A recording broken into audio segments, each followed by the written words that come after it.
On this week's episode of the BS Show, we dive into the Blizzard DDoS attack and more. Before we jump in, don't forget to stay connected with us on all socials at the BS Show GG. Love what you're hearing? Show your support by liking this episode, dropping a comment with your thoughts, sharing this episode, and subscribing to keep up with all our future content. I'm Blake, and with me as always is Steve. Welcome everyone. Hope everybody's been having a good day, good weekend, good week. Lots been going on this past week. Steve, what have you been up to? What kind of games have you been playing?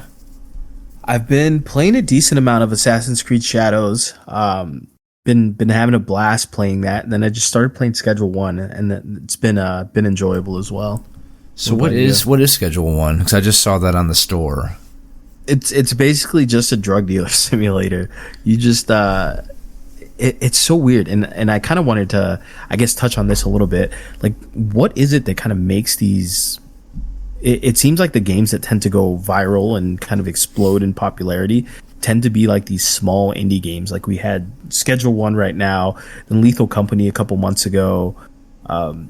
It's so weird. Like the games that tend to blow up are like these small indie developers that are dropping like these random games that have super simple game mechanics, nothing crazy. Like it looks like a game that could play on your phone, but it's so fun. It's so addicting and so enjoyable. I was just gonna say, I was like, maybe it's the simplicity behind it, because like those seem to be the games. Like look at like Balatro. Look how many awards they won last year, and it's like a fucking card game. It's like super simple, not like super super advanced and super. It's really popular. I think the thing with Balatro too that makes it like super addictive is just the fact that you could play one round in like 10 minutes, and then you play another one and you just don't realize how long you've been playing. It's like the rounds, each little blind or round, I don't know, however you want to call it. It's super short, super quick, and unless you're playing endless mode, you really don't realize how long you've been playing for. Yeah, that game kind of pisses me off though, because like I always get like shitty the planet cars and stuff like that, and it's like I got to quote unquote the end one time and then went into endless mode, and I haven't been able to get to that since. And that was, I think, like a few months ago is when we first started playing the game. Oh really? Yeah. Yeah, so, and then, what was it for me, man? I've been playing, like, as I say every week, I've been playing a bit of League, and like we're playing Assassin's Creed Shadows, and I'm having, like, tons of freaking fun with it, dude. I took a picture and sent it to a buddy of mine who, he just bought it, too. I was like, yeah, I've been playing this game for 30 minutes, and I'm already chopping somebody's fucking head off. Like, it is fucking badass. I really like the combat. And without going like too deep into the game, I'm just gonna try to get into this. The question that I want to ask you for this week is, with the popularity of mobile gaming, do you think more games need to have a mobile port made for them as well? That's tough to say, because there's so many games that I would think would be like extremely difficult to play on mobile. Like if you think a game like Elden Ring, like how would you play that on mobile? Like that would be so. You don't think there'd be a way that people can play on like a tablet? I mean, dude, you got people playing like freaking Call of Duty Warzone with like a Guitar Hero controller. I'm sure they could figure something out how to Yeah, I guess there's that I don't know if you've ever seen her. She's a content creator, and she's like famous for doing Elden Ring runs on like a dance pad. So I guess if you can do, like, she's done one. Yeah, if you can do your fucking feet, you can do your thumbs, bro.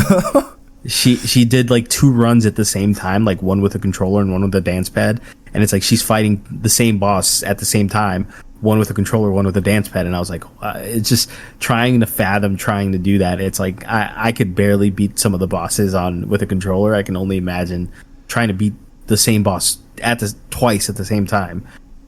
Ain't no way, bro. I don't know, like maybe yeah, because like there's like, especially out east, like China and other Asian countries, India is huge with mobile gaming. It does kind of make sense. It's just whether or not like these developers want to spend more time making a good port for mobile, because they're gonna have to downgrade a lot of things. Like a game like Assassin's Creed Shadow, it's like so visually stunning. Like the graphics are incredible. It's like can't really see how they would be able to port that on mobile without downgrading a lot of things. I mean, I think you can still downgrade it and have it be, still enjoyable and playable. Yeah. Yeah, it just had me think about it because I know, I think a month or two ago we were talking about WoW, they really should kind of move to mobile as well. So that'd be a good question to ask Steve, because I know, like I said, mobile gaming is so freaking huge. And if you guys are listening to, go ahead and drop a comment. What do you guys think? Do you guys think mobile games or more games should have a mobile version as well? Sorry, man. So let's cut to the BS and get right into it. So this first article that you showed me, it's kind of a I don't want to say it's a funny article, but the fact that it's newsworthy. So Dune Awakening, which is releasing May 20th, is supposed to be having modest system requirements, no subscription and no no paid early access period. They will have an early access for people that have pre-ordered the game, but not like a lot of these other games where you pay just to play for an extra couple days. So yeah, it's supposed to be a one-time purchase of $50, and there's going to be, I guess, optional DLC in the game. It was funny because I was looking at a lot of the comments, on Reddit and stuff like that, about this, and they're like, how bad does the gaming industry really have to be when an appropriately priced game with no separate paid subscriptions and no charge early access makes news? Don't you think it's kind of crazy that something like this is newsworthy? Yeah, because that used to be the standard. It's games would come out, they'd be appropriately priced. Obviously, MMOs, it's kind of, I guess we're in a different landscape now where most MMOs that are coming out nowadays don't have a subscription fee, because I think they're trying to kind of get these people to come in and really get a chance to play the game before they just start sucking people's money out. I know they're going to have battle passes and things like that you can purchase. The game itself looks interesting. That's all I can really say right now. I'm not the biggest fan when MMOs try to make their end game tied around PvP. I think that's a big mistake, especially when it's these open world raids where anyone can, no matter what server you're in, you can kind of zone into these areas and it just becomes a free for all. It almost seems like it's going to be another Throne and Liberty. Yeah, that's kind of the part that kind of makes me think twice about this game. But everything that they're doing so far it sounds really good. The combat looks clunky, but it's an open world survival game. The combat tend to be kind of clunky with these, but it's looking interesting to me. See, one thing that I think is really cool is how the requirements, I don't have them right in front of me, but the requirements, it's the game is going to be pretty much any kind of computer is going to be able to play it. I think it was for the minimum was a recommended of a 1090, which is a 7 or 8 year old GPU. I think more games need to make them optimized even for people who can't afford newer, better graphics card. So I was going to ask you if you thought this is a game you're going to pick up. I watched a couple of videos of it. I'm going to kind of wait to see more. We got about 2 months until it comes out, and I'm going to kind of wait till it comes out and get some reviews on it. Because WoW really is my, my heart, my favorite MMO. My heart is in that game, and no matter how many MMOs have come out or anything like that, I've always leaned back towards WoW. So I don't know. Yeah, the thing is that it's definitely gonna be different compared to WoW. It's not your standard fantasy MMO. I think it's more in tunes of a Destiny. If you were to think Destiny with open world, open zone areas where it's you have your instanced area, and then once you get into the deep desert, then it becomes an open world where anyone, no matter what server you're on, can kind of join that. So that kind of sounds interesting to me. I like the base building.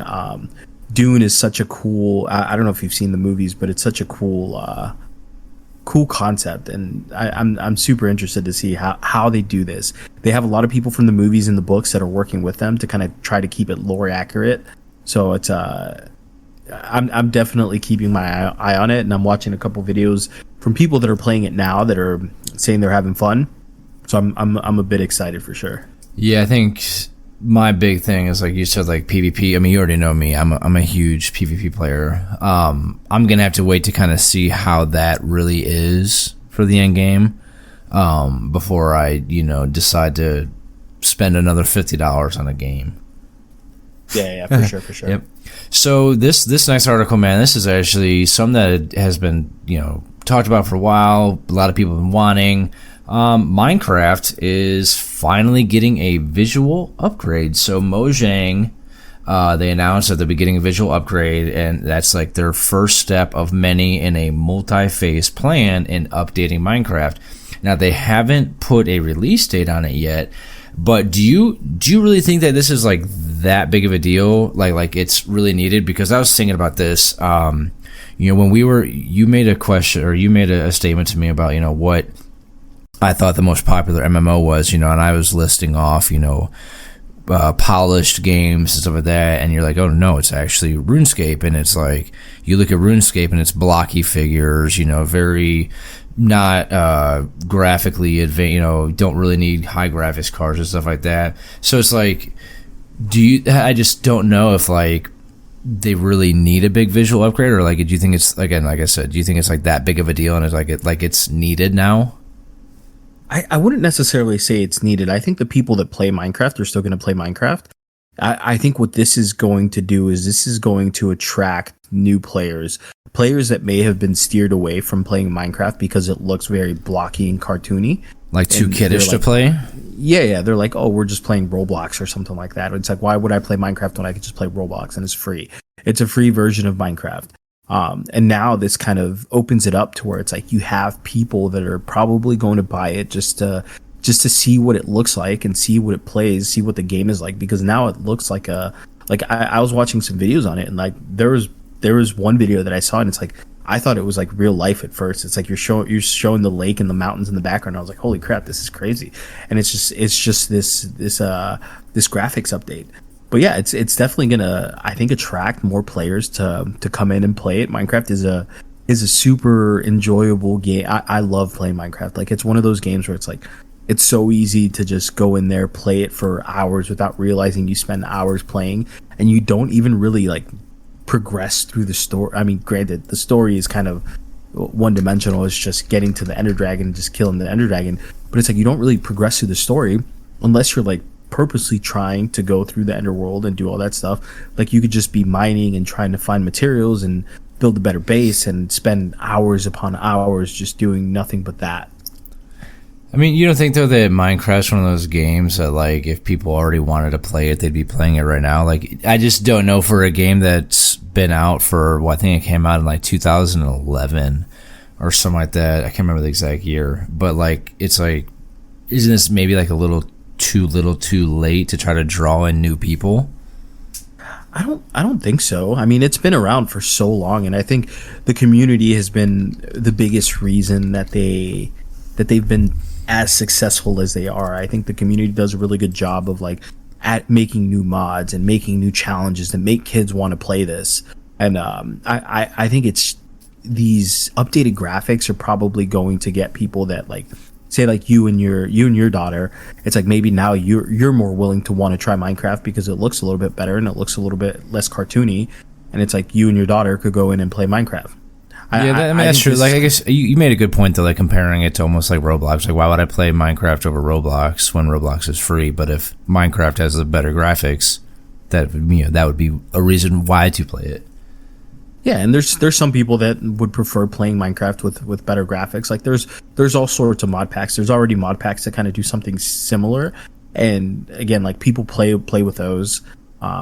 I just think it's like it's something new and something exciting, and I think it's probably going to bring a lot of people back into the game to want to try this. I think ultimately what Mojang needs, or Mojang, I don't know. I don't know how to pronounce what they need to really do is like Mojang. And granted, I think they want to keep the openness to the game. Maybe just implement some more things, kind of like what they did with Minecraft Dungeons, and make it part of the standalone Minecraft. Yeah, I wish they would just put a release date on it, though, because I might be inclined to actually throw it on my computer. Like I said, I've been wanting to, it sounds dumb, like to hop on Roblox with Callie and like play with her, but it's just too cartoony for me, too kiddish. It's super fun, man. Like, it's definitely super enjoyable, and it's one of those games where like there's so many little intricacies to like different things that you could do. Where it's like with the redstone. No, Minecraft. Oh, I thought you were talking about like Roblox. So you were playing like it's such a fun thing to hop on. With like the redstones and like all the different like secret things that you could do with there's so much stuff. Like, I honestly don't even like really know how to do a lot of that stuff. Like, most of the time when I'm like trying, like, I spent like 3 hours trying to figure out how to make an elevator, and it's like I finally made the elevator, and it's like I had a YouTube video on one monitor explaining how to do it, and it's super rewarding when you're able to do stuff like that. Yeah, I was always just so confused with Minecraft. It's just one of those games like the best way to learn is just by getting in there and just start throwing shit in your furnace to see like what you can, make together and stuff like that. Yeah, I don't know if you remember when we used to play it in high school, and it's like, why you gotta let people know you've been playing this since high school, dude? I would like send you and your brother out to go like collect stuff, and it's like I would just be mining. Like, your brother would be getting food, and you'd be getting like trees and all that. We'd build the huge ass fucking bases and shit like that. Yeah, it was fun. It's just one of those games where you could just spend so much time like doing nothing but doing so much at the same time. Yeah. Yep.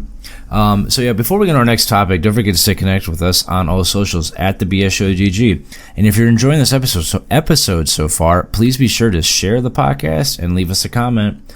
Okay, so, man, this one's a game that just came out. Split Fiction, right? So, Split Fiction's success is proof that more players want couch co-op games.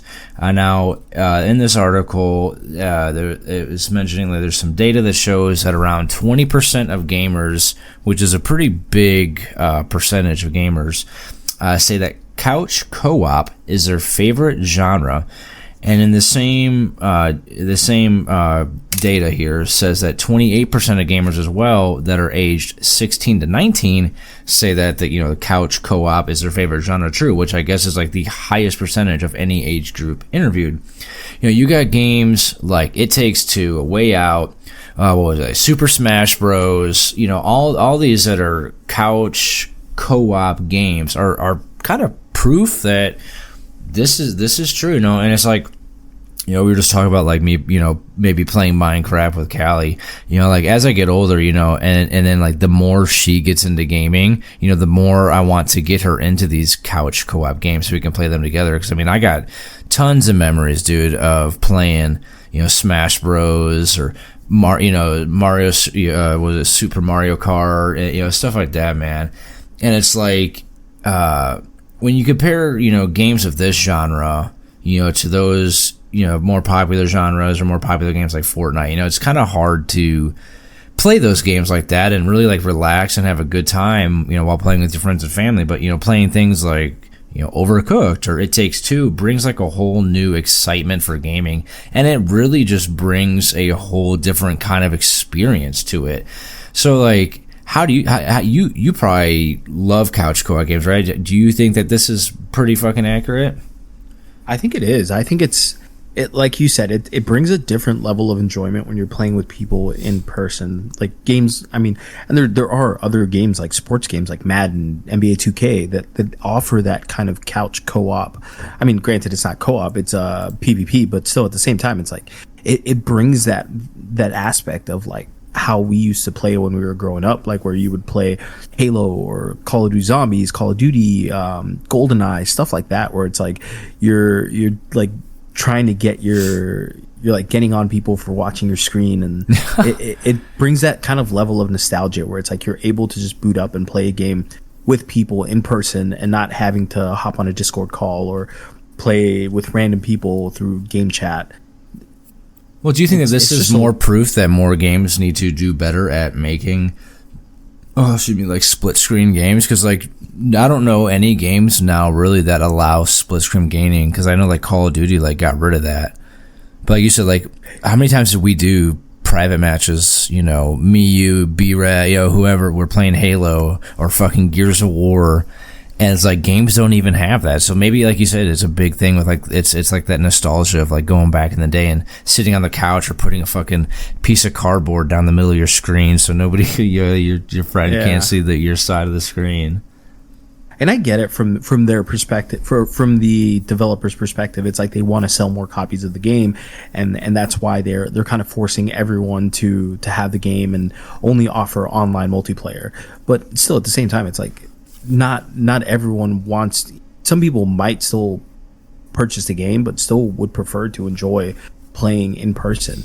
It just, again, it's a different level of enjoyment, and I think more and more companies should be looking at doing this. Do you have a favorite couch co-op game? I'm trying to think. Probably the game that I spent the most time like doing stuff like that. It's like GoldenEye and like Mario Party. Oh, I forgot all about GoldenEye, dude. Even like Mario Party now, like Nintendo still does a really good job at like offering couch co-op gameplay with like Mario Kart, Mario Party. Like the Switch was literally made for that. Like you can plug in so many different controllers, and it just being able to pull your little Joy-Cons off and have someone play with that without even having to plug it in on a computer. See, every time you talk about the Switch, makes you want to get one. It's such a cool piece of equipment. Like, I very rarely play my Switch, but it's one of those things where it's like I can always throw it on. Like, back when me and my buddy lived together, and my cousin would come and visit us. It's like that was such an easy thing to throw on. It's like, okay, I would throw my Switch on, we'd play some Mario Party, we'd play some Mario Kart, like stuff like that. Like, it's so easy to just jump in and just play. Yeah, dude, I'm about to, because I know we were talking about like the Nintendo Switch 2. It's like, do you pick up the Nintendo Switch now, or do you wait for the Nintendo Switch 2 to come out? I mean, I'm sure when the Nintendo Switch 2 comes out, the Nintendo Switch would probably drop in price, and you'd probably be able to get the original Switch. Just let me buy yours off you, dude. Let me just send yours over there. Let me borrow it for a little bit.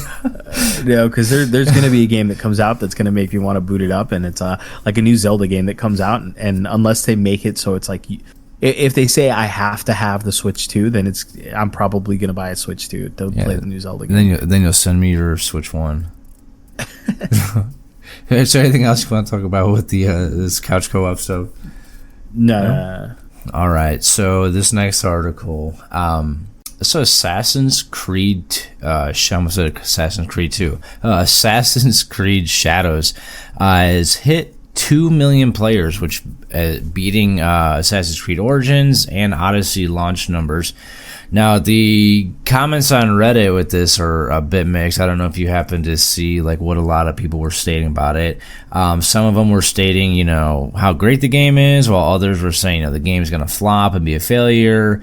And, that's why Ubisoft is listing off number of players instead of actual purchases, because the amount of people who have access to it through like Ubisoft Play and other subscription services similar to Game Pass.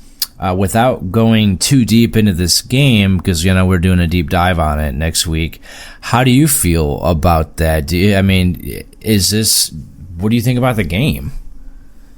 I think the game is super enjoyable. Like, I'm having I know we were talking about it earlier, but like I'm having a blast.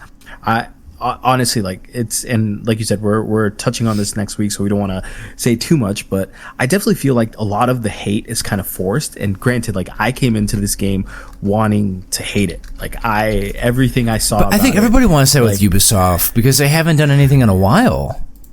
Yeah, it's like I wanted to hate it. I wanted it to be bad. I wanted it to flop. I wanted, like, 1 to 2 hours in, I wanted to be like, okay, I'm returning this game. This game is freaking trash. But why do you think that is? Why did you want it to fail? Is it because again Ubisoft hasn't put anything good out? I mean, like Star Wars Outlaws was ass. I mean, I said they really haven't had anything good for quite a few years. I think it's a mixture of a little bit of everything. It's like Ubisoft has been very disappointing in the last couple years. I know there was a lot of negativity surrounding having Yasuke as a main character, and everyone kind of felt like, they're forcing a black character onto us. It's like you're making a game about the samurai era of Japan. It's like, why not have a Japanese character the no Naue, right? That's Yeah, her name? I think like so. her character. Like again, like we've talked about this before. Like I could care less if it's a male or female protagonist. Like I'm enjoying how Naue plays, and she's honestly I've enjoyed playing with her more than I have playing Yasuke. And even when Yasuke becomes an option did you notice to play, though? it's Did you notice in the beginning that they kind of were forcing the fact that he's black like down your throat? Like it like. Again, without going too much into the game, like they were just like, "Oh, he's black," yada yada yada. Do you remember that? Kind of, but again, it's like it was kind of part of the story. It's like it makes sense. It's they're living in an era of Japan where you're having people from Europe start not necessarily invading, but trying to spread Christianity. So they're only really accustomed to seeing Japanese people and white people. So then when you see something like a black person, like I can only imagine like back in the day when people first saw a black person, like what is this? What is this? They probably thought it was some like crazy witchcraft or something like that. So it's just like that kind of makes sense. Like I understood how they were trying to portray it, but at the same time, like I said, it's samurai era Japan. It's like I definitely think the character should have been a Japanese character. Like having a male and a female character, I think is completely fine. I honestly would prefer more games to give you that option to be able to play whoever you want to play, but not necessarily like if you're trying to make it. And I know it's not historically accurate, but at the same time, it's like they want to be adjacent, but. That was the part that I kind of disliked, but at the same time, like I said, it's like I was expecting that to be a lot more upfront. And again, like I came into this game wanting to completely hate it, and I've been enjoying the crap out of it. Like I was telling you, it's like I've spent more time like running around trying to clear these temples and clear these castles than I have playing the actual storyline. It's like I've barely done 2 quests from the main storyline. I'm just and you were talking shit to me about having the amount of hours of games in that I have so far in it, but only having very few achievements. I mean, granted, I have more achievements than you, and I have like 4 hours less played than you. That's because you know what you're doing. I'm watching all the cutscenes. I'm getting a feel for Naue and Yakizake. And all that. Yasuke. Yeah, I don't remember. What's his name again? Yasuke? Yasuke. Yasuke. My Japanese I'm isn't as. I know you spent 2 weeks in Japan, so your Japanese is a little more fluent than mine. That's one thing too that I kind of dislike about it is there's so many cutscenes. It's nonstop, right? I feel like it's nonstop, dude. I think there's more in the beginning, and it kind of spread. It becomes less and less. But I think someone said it's like 10 hours of cutscenes or something like that throughout the whole game, and the game is like a 40-hour long story, maybe a little bit more. But there's some like crazy amounts of cutscenes, and it's like there's parts that you can't even. I guess it depends on if you're playing the there's like a canon mode where you don't make any selections in your dialogue. Granted, I don't think the dialogue really affects anything. Yeah, but there's certain parts where like you kind of have to pay attention to what's going on, because otherwise you select the wrong thing and it creates a difference I don't know if maybe the other selections don't create a bad scenario, but like it did for me. Well, you know what's funny too is like you always talk shit to me for skipping through the cutscenes, and like as I was playing this, I'm like, maybe I should watch a couple of these, because I feel like if I tell Steve that I was skipping through most of them, he's gonna give me shit for it. But yeah, dude, it felt like there was so many cutscenes. I would never skip a cutscene, dude. But it was like you could play for like 3 hours in the game, and your first 2 hours of the game are cutscenes. Yeah, that is true. Yeah. So okay. So have you before we just to kind of wrap this one up? Have you played the other Assassin's Creeds? Like way back in the day, I tried Valhalla, but it was extremely boring. Like I just could not get into it. Okay, so to wrap this up right here, this was pretty much, in my opinion, Ubisoft's like last kind of saving grace, because this game, I think this is the one that was postponed like 2 times now before it finally got released. So do you think it's a success?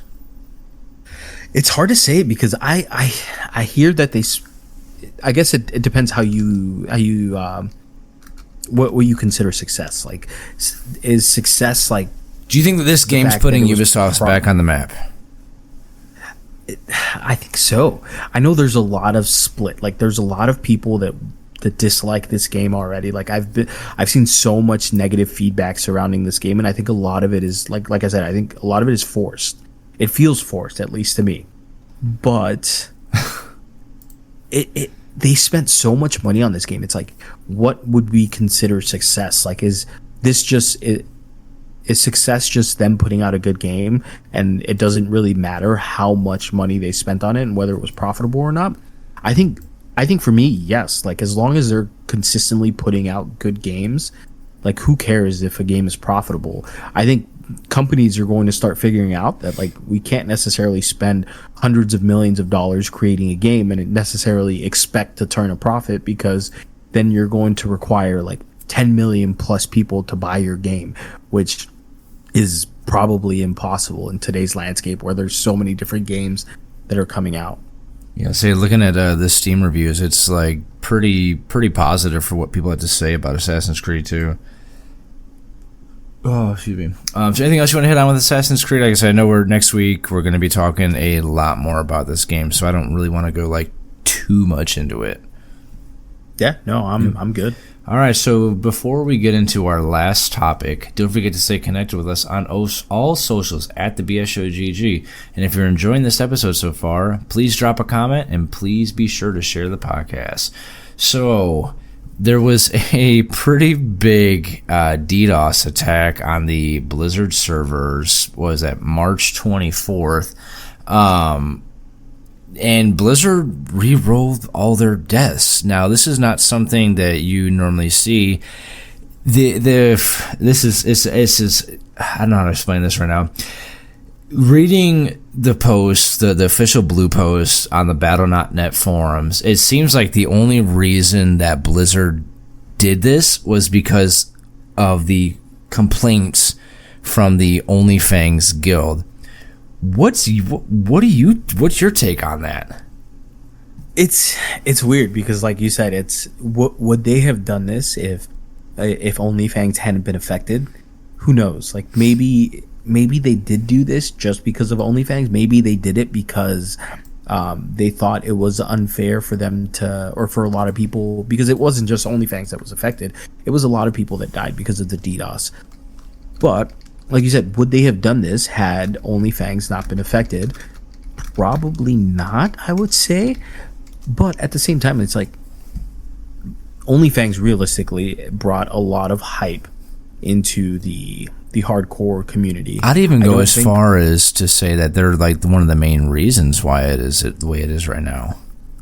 Yeah, I don't think people would be playing World of Warcraft hardcore had OnlyFans not been a part of it. I think they're a large portion of the success that we're seeing with World of Warcraft currently, and it kind of sounds like Blizzard just made a business decision. They don't want the hype to die down. A lot of the players basically said there's no way we come back. It's like, we're done. We're not re-leveling. We're not re-gearing. This is it. And most of the people were probably going to go on to play whatever other game they were playing at before.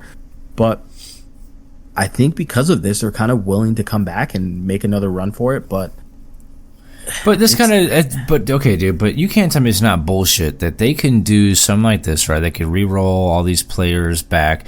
But look at that huge thing that happened with all those people losing all their guild bank inventories and stuff like that. You're telling me if that would have happened to like the OnlyFans guild, Blizzard probably would have found some way to restore all their shit. But like, they can do this for these guys, but not for everybody else. I think it's just, yeah, it's part of my French, but fucking privilege. It's these streamers are getting a privilege of being, you know, the popular fucking. I'm not even gonna call them public figures, but you know what I mean. Like, that's just, I think it's BS. I think that. What, you know, you're going to tell me that there's never been any other DDoS attacks on Blizzard that, you know, weren't as publicized because they didn't happen to OnlyFans? You know, should anybody that wiped due to, you know, a DDoS, whether it's big or small, should all their deaths also be, you know, rewound and brought back? You know, I don't know. Oh, 100%. They're doing this solely because it was OnlyFans. That's what I'm kind of gathering from this, I don't, like I said, I don't think they would have done this had OnlyFans. I know where your mind's at right now. Or some other, I guess, big guild or big content creator not been affected. It is what it is. Like I said, I think it's a business decision by Blizzard. I think they realized how much their sub numbers or their player count would be affected if OnlyFans wasn't a part of their community anymore. Yeah, no, I agree. Yeah, if they were to have not come back, I guarantee you the numbers would have dropped fucking drastically. Oh, 100%. So anything else you want to hit on with these Blizzard DDoS attacks? No. All right, so there's no good games in my honest opinion coming out over the next week or so, but there are some games that you should check out on Steam that are on sale at the moment. Yeah, No Man's Sky is 60% off at $23.99. You got Rust is 40% off at $23.99, and Hogwarts Legacy is 75% off at $14.99. And that's it for today's episode of the BS Show. If you enjoyed the unfiltered conversations, make sure to share this podcast and to follow us on all socials at the BS Show GG. We appreciate you listening, and we'll be back next week with more straight talk, no BS.